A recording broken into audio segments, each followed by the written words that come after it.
ఆలోచించాల్సిన విషయం మిత్రులారా, చాలా దారుణమైన పరిస్థితి యూనివర్సిటీ ఉంది. ఫీజు కడితేగా నా టీసీ ఇవ్వరు. ఈ రోజు నన్ను చాలా వేధిస్తున్నారు.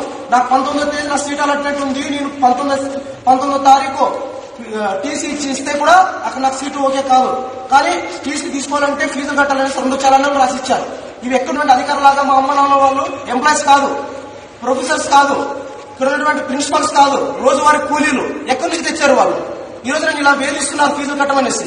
ఆ రోజు కాలేజ్ జాయిన్ అయితే ఏ ఒక్క అధికారి కూడా ఏ ఒక్క ప్రిన్సిపల్ కూడా నువ్వు జాయిన్ అయితే చాలు నానా, నీ ఫీజు మొత్తం ప్రభుత్వం భరిస్తా అన్నారు. ఈ రోజు ప్రభుత్వం అంటే ఎవరు?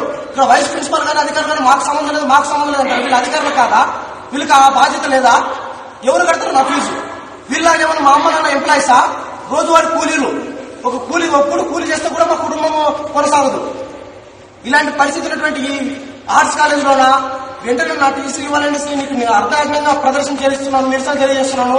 నా టీసీ ఇచ్చే విధంగా అధికారులు కానీ ఇక్కడ విద్యాశాఖ మంత్రి గారు విద్యార్థులకు ఎవరికి కూడా ఉన్నత చదువులకు వెళ్ళడానికి మీకు ఏ ఒక్క ఆ డాక్యుమెంట్ కూడా ఆపితే వాళ్ళ మీద క్రిమినల్ కేసులు పెడతామన్నారు. ఇప్పుడు క్రిమినల్ కేసులు పెట్టాలి. వైస్ ప్రిన్సిపల్ మీద ఇప్పుడున్నటువంటి అధికారుల మీద క్రిమినల్ కేసులు పెట్టాలి. నన్ను ఆపారు, నన్ను చాలా వేదన గురి చేస్తున్నారు ఫీజు కట్టమనేసి. నేను ఎక్కడి నుంచి తెచ్చాను? బ్యాంకు రోబరీ చేయాలా, లేకపోతే పిల్లలకి చిట్టి వ్యాపారం చేయాలా, లేదా ఎవరు కబ్జాలు చేయాలా? నేను చదువుకోవాలా?